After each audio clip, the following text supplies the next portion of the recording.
Welcome Dee Harrison, Dr. Dee Harrison, our education manager, and welcome Christina, both an alumnus and also on staff now here at Corral. I'm really excited to chat with you all today about our annual giving campaign, which we're theming Rooted in Mission, so that we can really remember why we're still doing this 14 years later and why this mission is so important. Wow, it's been 14 years. It has been. Has it really? I know, I have a few extra gray hairs. Nah, I guess we'll say. So as the newest staff member here on the farm, I'm really interested in hearing you explain to me, what is the mission of Corral? So the mission today is the same as it was 14 years ago, and it's really about providing access to bright futures for our young people. You know, Christina's living out her very bright future right now, and it's about providing that access. And so we do this through a combination of a rigorous college preparatory environment, which of course you're creating for the girls, combined with a highly therapeutic intervention of equine therapy. And together we give the kids and their communities the tools, the access, the resources, so they can become whatever God intended them to be. That's awesome. I love that there's a focus on education, because education does exactly that, gives access to equity, success, and opportunities. And on my end as the educational manager, it feels great to be a part of that process for our participants. And again, being able to focus on education and bring it all together in a holistic way. Sure. And I think that holistic piece is so critical. As a former teacher myself, I got to see what it was like to create a rigorous academic environment for the kids, but most of our kids have experienced, trauma and just difficult circumstances. So it's not enough to just provide them an incentive and a rigorous environment and say, oh, you can achieve, unless you're also accounting for their needs, which they have a high level of needs to address the trauma and adverse childhood experiences that they've experienced. So with that being said, then what do you think is the greatest challenge for Corral? Well, I'm going to answer that twofold. So, we're growing, and we have a need to serve more kids in our community. And so growth is difficult anytime, but during this particular market, when inflation is on the rise, costs are going up, we're in an uncertain economic environment, it's a hard time for any business to grow, much less a nonprofit. But we're also doing this at a time when our kids need it now more than ever. On the tail end of a pandemic, we're seeing the data come out that education is really at risk in our country, and it's a key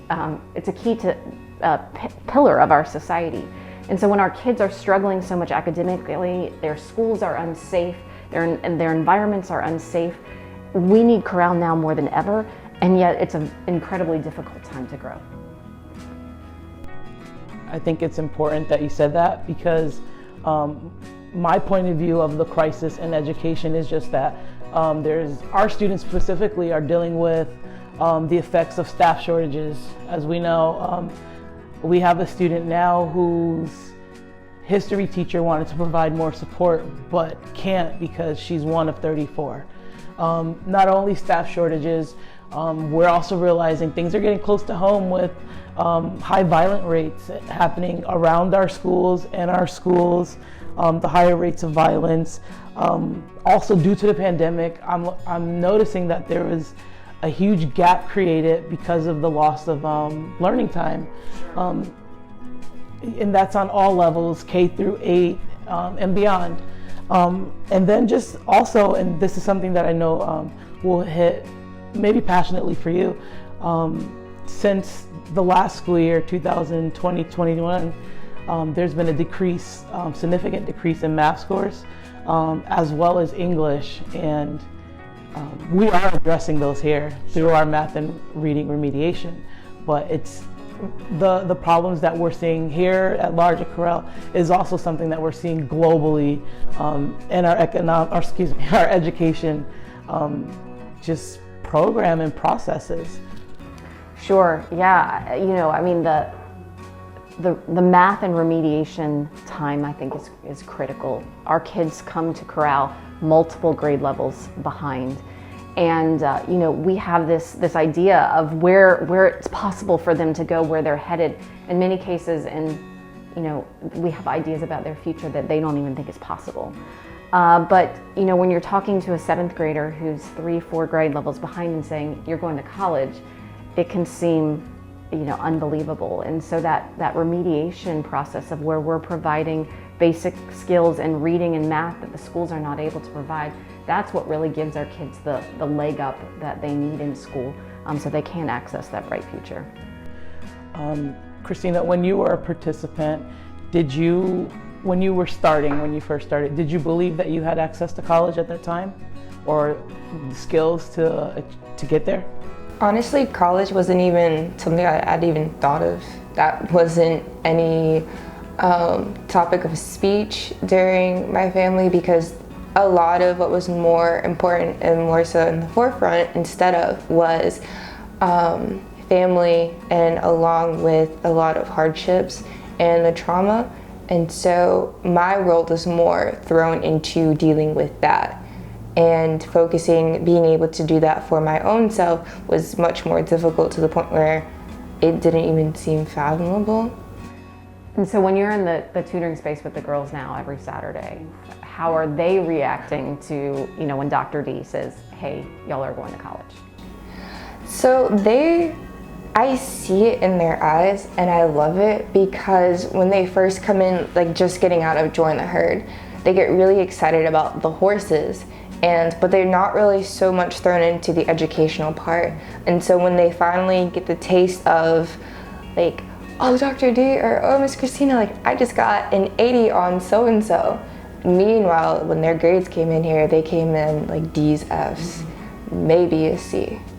And so they get so excited, and then we have like colleges posted everywhere, just like as in like off the shoulder like influence. And so they get excited, they're like, oh, I want to go here, or oh, I want to study this, or oh, I want to be this. Not even having to say I want to go to college, but I want to be this is amazing. And I'm just like, all right, if you want to be this, then let's lay out the groundwork. You need the basics. Let's get this going. Let's get this started. Sure. Do you remember that moment when you had that shift?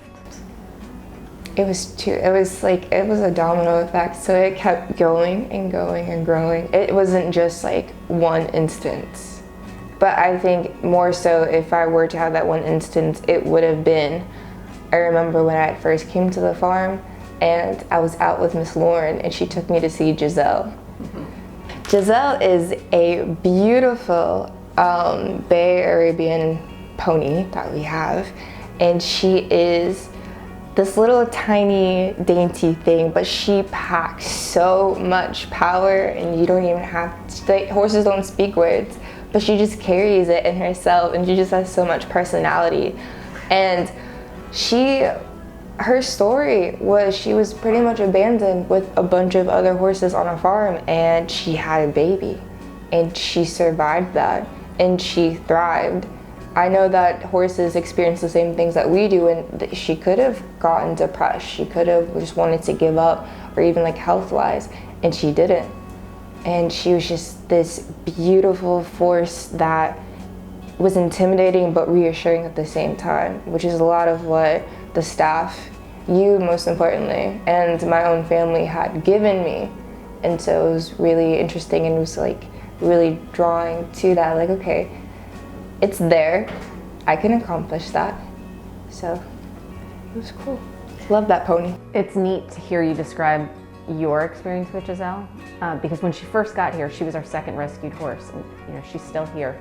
She was angry and lashing out, and she was a really actually dangerous horse to be around when she first got here. And she had this baby, and she was incredibly malnourished, and so to juxtapose who she was for you to who she how she arrived here reminds me a lot of the transformations that our girls go through. I often say thank God that we don't look like what we've gone through.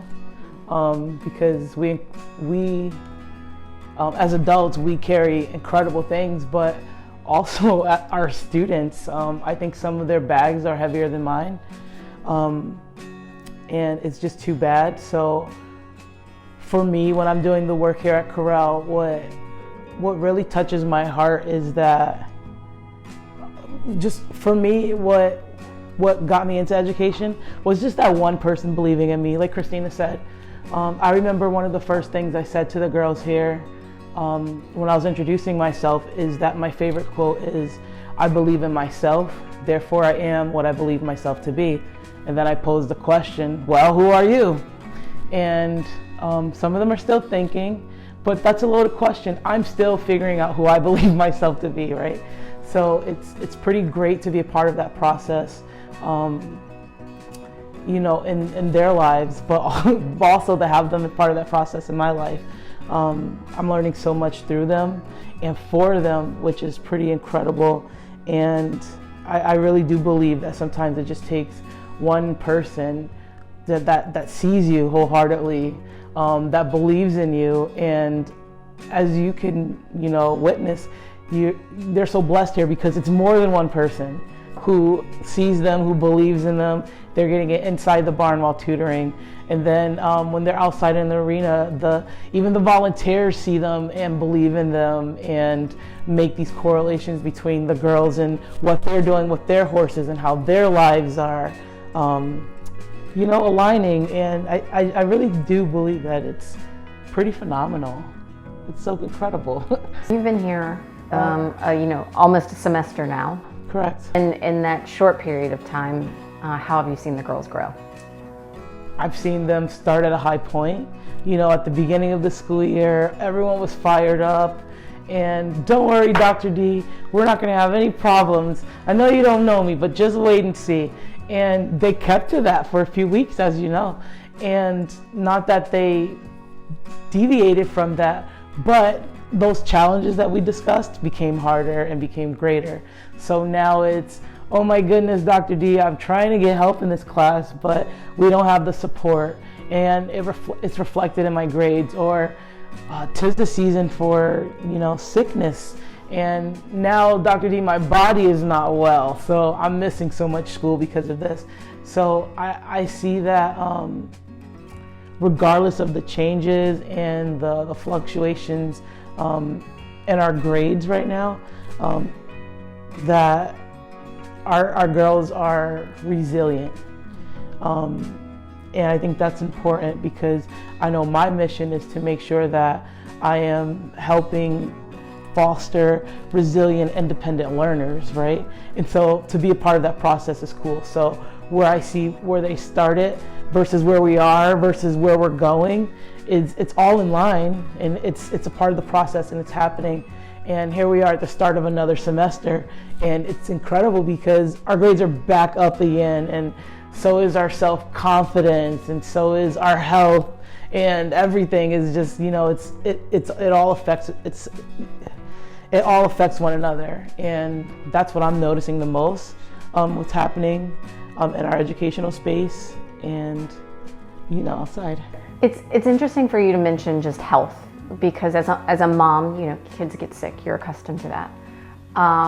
But I do notice that our kids get sick more than other kids. And you know, we had a period there where both campuses, you know, kids not even interacting with one another, the Raleigh campus and the Air Ferry campus, you know, a whole bunch of our children were sick. Do you have any thoughts about, you know, why the kids that we work with might be more susceptible to, you know, illness? I think it comes down to access.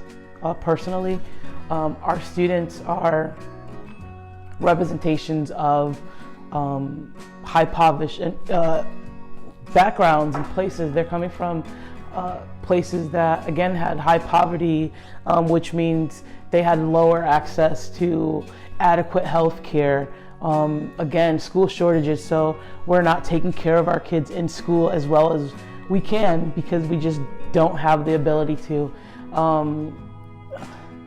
Insurance, having money to pay co-pays and affording to get prescriptions, or a lot of our or some of our students come from single family homes, right?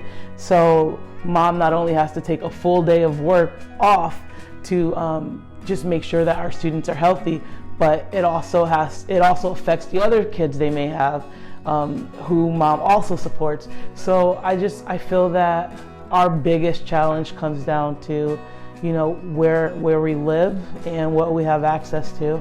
And I don't think that's a new idea. I think it's unfortunately something that we see play out across the globe, but definitely here in the U.S., everywhere. So it's something that should be addressed. We need to close that gap just as much as the opportunity gap, just as much as the achievement gap. Sure. It's odd to think about because of course we know our kids have adverse childhood experiences, but we don't think of something so simple as getting the flu is also one of the barriers that our youth might face. Well, we provide rides for a lot of our students to get here to the farm. So, and that's because at home, some of our parents do not have cars or gas money. So imagine the parents trying to bring 2 to 3 different kids to different doctor's appointments, or to get a flu shot, or a booster vaccine.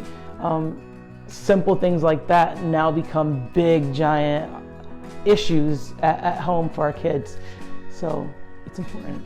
Christina, I'm curious, when you think back to your adolescence, do any of these sort of basic experiences, or what I might consider basic, really resonate with you about your family and how you were growing up?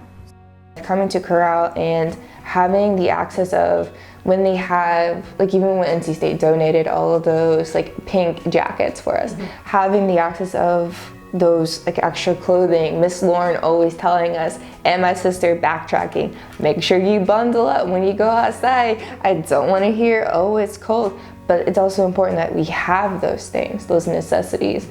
Also with coming to Corral, we have a clean space.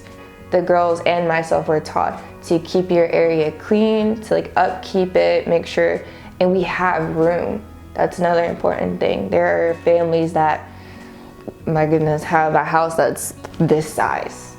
And to really have a full functioning family, even if it's a single family home, that's really hard. And so that was also important too with coming to the farm and making sure you maximize as much as you could. And even with going outside, I would say, and it's not even that long, but my generation, in comparison to the girls that I'm helping with now, it's not the same, the activities that I see them doing. My parents still would very the end of it, kick you outside. But then again, it's not as safe to have your kids outside as much as you would like to, like we used to. It was very much you could stay outside till the street lights turned on. Now it's more where are you? Who are you with? And most of the time, our girls are they always just telling me, oh, I was at home in my room on this device. And that's just what they do in their free time. And because of that, that affects their health. That affects mental, emotional, and physical. The other thing that you don't realize that affects when our girls are at home alone on the internet is their safety on the internet. And that's a big shift I've seen since the pandemic. The number of kids that are being targeted online and recruited into human trafficking. I have made more calls to law enforcement in the last 2 years around our girls' safety on the internet and what's being asked of them on the internet than I have in my 14 years here. I will say that the internet has been way more adamant play into our girls' lives. I would say even when I was here, it wasn't that big of a thing. Yeah. We had one talk, and that was more so just a generalization of, oh, so who's following you? How many followers do you have? But I never even seen any of us more so act upon any further. What I'm finding is that here at Corral, we sort of limit access to technology, but definitely not control. But I realize that with our cell phone policy down in the education space, when the girls walk in, they put their phones away almost immediately. And so being a former teacher, asking students to put their phone away, you get a lot of resistance and the huffing and puffing, but I was so like brought back because our students didn't do that at all. I think, well, one is routine, but also it's a part of the high expectation that we're eliminating some of these distractions from your educational space because it doesn't always help you learn, or it doesn't always help you retain. So, or it just distracts you, period. So, sure, for some teenagers, not having access to your phone for 3 hours of the day is torture, but I can honestly say that some days, some of our students forget their phone, and I'm chasing behind them like, please take this thing before a million messages go off, because everyone knows after 7 now you're free. So I like that we're creating new norms, and just again going back to giving tools needed to be successful adults. As a working adult, I know that when it is appropriate to have access to my phone and social media and the world, and when it's not, and that's something that I find that most adolescents struggle with. But again, that's something that we are addressing in our own ways. Was it hard for you to detach? That's actually funny because we didn't have phones. No. We really didn't. But even so, my junior year and senior year, my grades weren't doing so hot in the beginning. Well, towards the end of the junior year, and so I didn't have my phone at all for all the junior year and senior year. And honestly, that was the best thing ever, because like you said, any distractions gone. Even so, if there were anything going on at school, it stayed at school, unless it was my schoolwork, which I obviously brought back with me.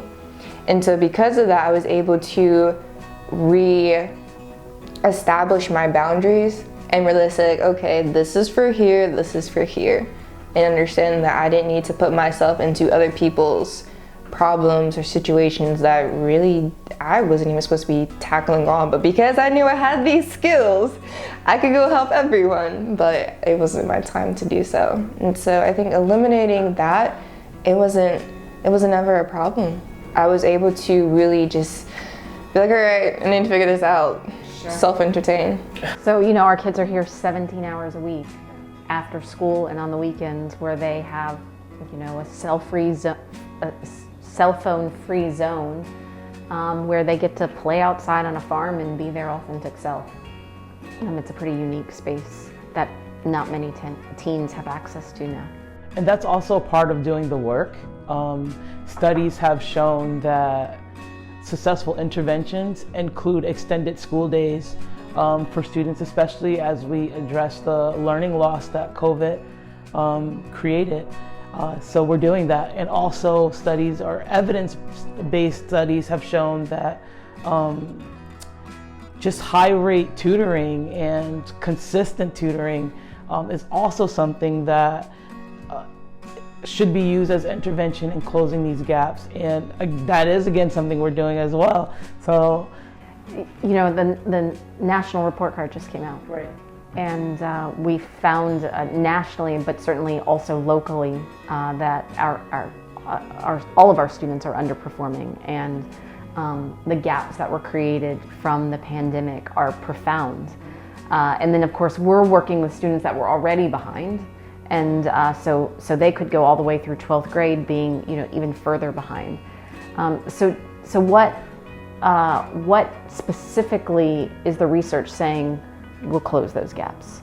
Dean Bridget Long she's the Dean of Graduate Studies, or Graduate Education at Harvard, and she proposed theories to actually address these gaps.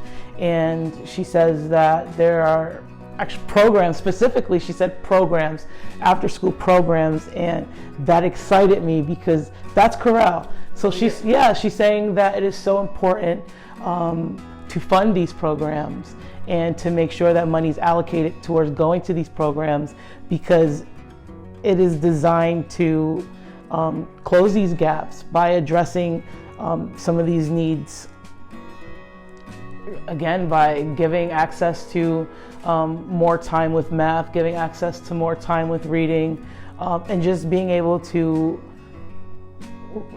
rebuild the foundation in some sort of way, because that's what we're missing. And then also thinking statistically, I know in the Boston school systems during COVID, about 1 in 5 students became. But you're from Boston, of course. So yeah, I know. And I worked during that time, and so it affected me personally. But 1 in 5 students became virtual school dropouts. You know, you can't necessarily just hire a great program director and say, hey, go run chorale. Like, learning the chorale secret sauce takes some time. And I think it takes more time when you don't have a chorale background. So like, you know, just even, we were talking with one of the mental health interns on Friday, and she has a social work background. And she was just really confused about how we can have both a therapeutic environment and a rigorous environment at the same time. Really? Which, you know, you having grown up in it seems obvious. But it typically, you know, you're in a school environment, you know, like the one you were in, that's an incredibly rigorous environment, but not always, at least some of the schools I was in, some of the rigorous schools I was in, is not necessarily also a therapeutic environment. Or it tends to be a therapeutic environment, a great, you know, whether it's therapy or therapeutic, but then that eye for excellence of like, you know, kiddo, you can do whatever you want, and I will not just support, but demand that you get there is kind of, I think, a rare balance, and something that takes people a really hard time to get to. That's important. I mean, that was the discussion we had on Friday. You're like, how tough can I be? And I was like, as tough as you need to be. So I was like, do I need to tell you everything with joy? It is so different, chorale, from back then to chorale now. And I would say that's why I like being that happy medium, because everyone grows. Like you said, chorale has grown and changed. And you all have that foundation now. And I think me being a really good, and I call myself this, as a really good guidance, like chess piece, to be able to guide these girls, because they're going through more than what we had initially just were going about in chorale in the beginning. I think there are more things like topics, especially like racially wise, schools and violence and whatnot. And so we're biting more of the heavy hitter situations, and you guys have created and learned and diversified to be able to do that. And so now when these girls, like you said, it was really good that we don't look like what we've been through, but from what I've experienced and from how I've grown into the rest of the girls that have gone through the program, very much that you have already established, and all their staff have, like, you all are loving and caring and are here for us. But had Miss Joy not kicked me in the butt certain times, had Miss Beth not told me, like, Christina, you're messing up, or Miss Lauren be like, Christina, you really shouldn't be doing that, when no one else would, was the best thing, because I take it even into now. And I reflect that to these girls. I'm like, even sitting with Saturday, I'm just like, we had 57 assignments, we knocked out a whole bunch, but we're not doing this next quarter. You see what you're capable of. And so I'm glad you said that, and I think that's the difference between educational facilities that are known for that, for educating, and chorale. You mentioned playing chess, and that's just it. That's what I think the big problem is that in the education system, we're playing checkers. Now, see, it's the same board as the chessboard, right? But we're playing the wrong game. With checkers, and if we can relate checkers to the educational policies and laws that we have, it's meant to fit one type of student, and we all move the same way.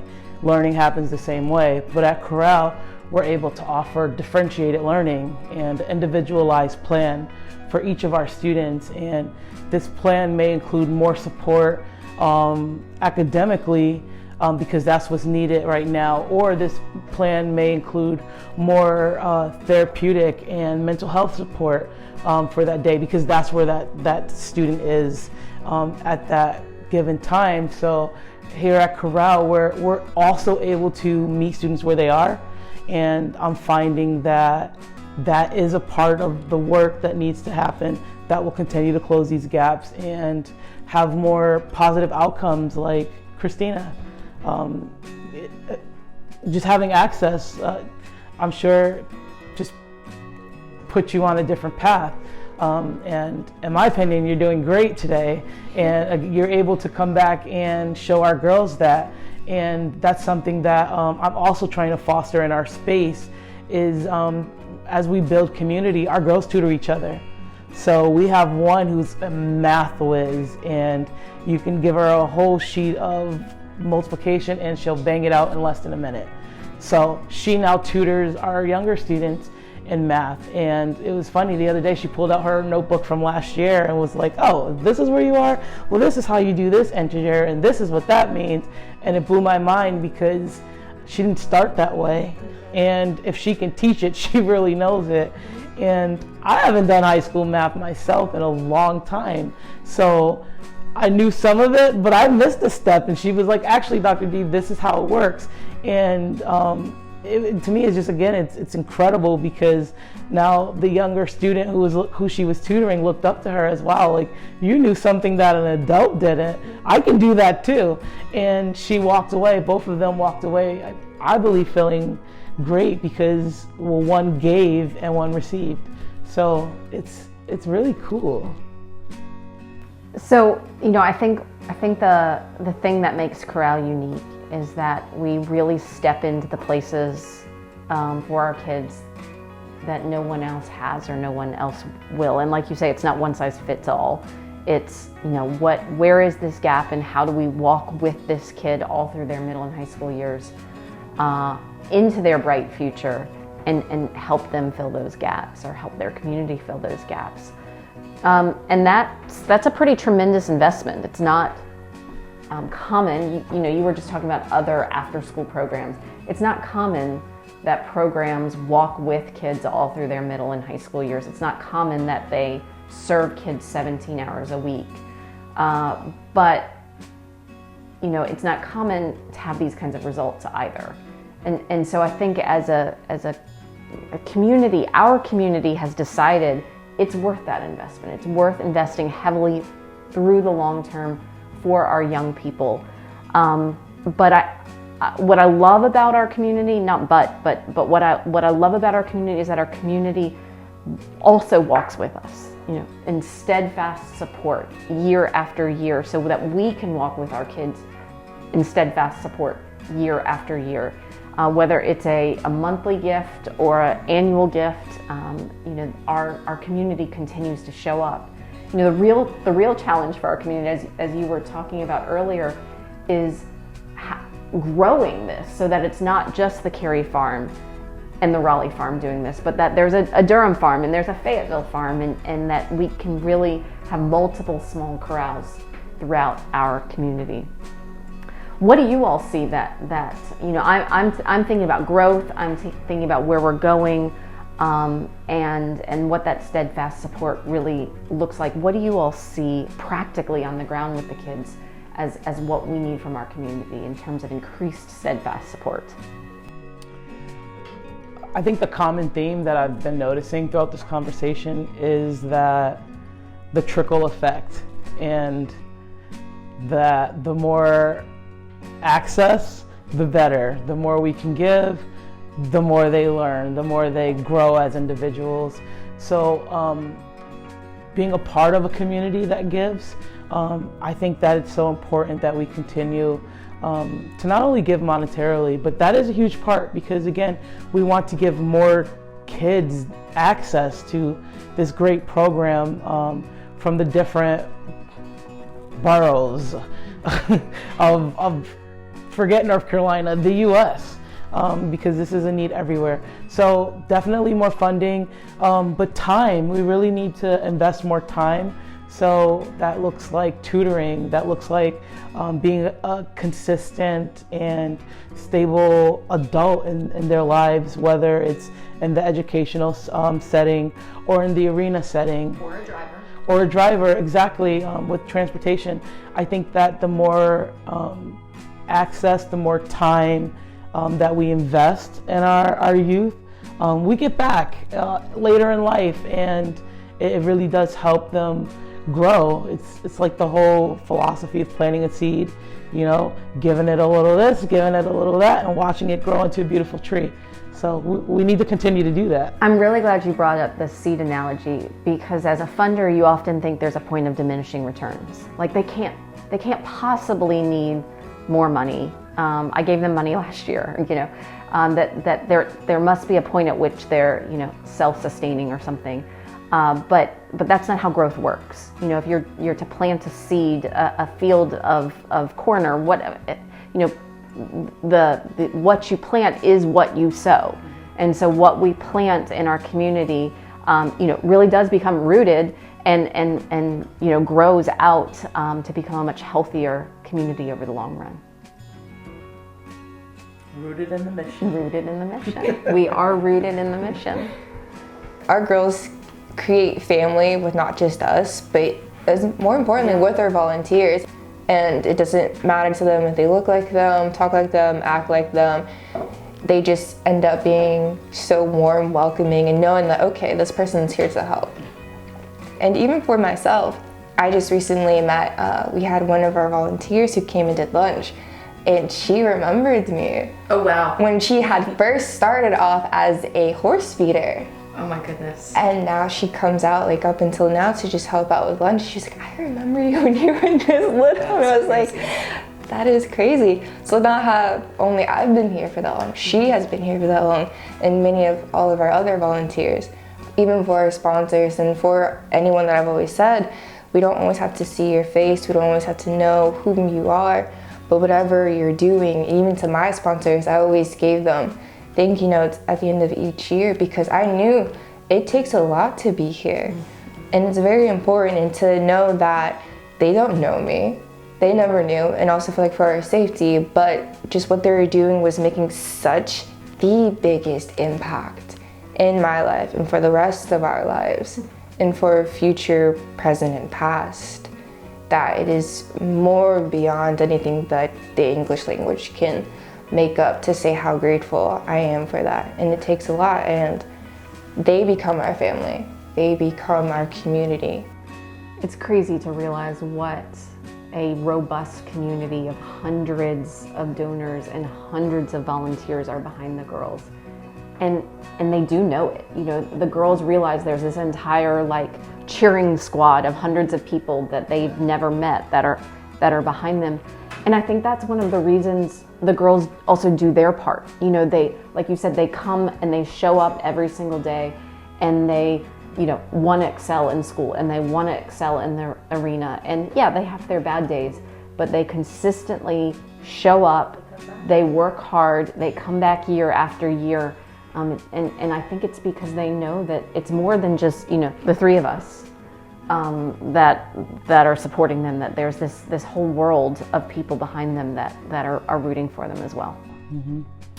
Ultimately, givers are to takers as takers are to givers. So it's a continuum, and I can't wait to see what our girls take from this experience and then unleash on the world. I'm optimistic about our future, because if we keep doing this work and more people tap in, then it's going to be great. I really do believe that. Well, Dee, Christina, this has been fun. I appreciate you all taking the time to talk with me about, you know, what our girls truly are facing, and, you know, give us so much hope for what is possible in the lives of our young women. This is an important time of year for Corral. You know, it's the holiday season is also our annual giving campaign, and while everybody else wants to go on vacation or go celebrate Christmas, this is a really important time for our community to dig in and support Corral. You know, we're talking about this campaign being rooted in mission, and you know, for our annual giving campaign, it's about the organization developing those roots so that next spring this organization can thrive as we go to support more kids. We grow our Neuse River community, we prepare to go out and open a third farm, and really provide the supports for the kids that are here. So we're hoping, we're incredibly optimistic that we'll be able to raise $400,000 to support this mission, and not just support the future growth, but support the young people who are here right now and continue to serve them the way that we have the privilege to support you and be a part of raising you and do the same for the next generation of kids. So thank you all. Thank you. Oh, for sure. Other little things. For sure.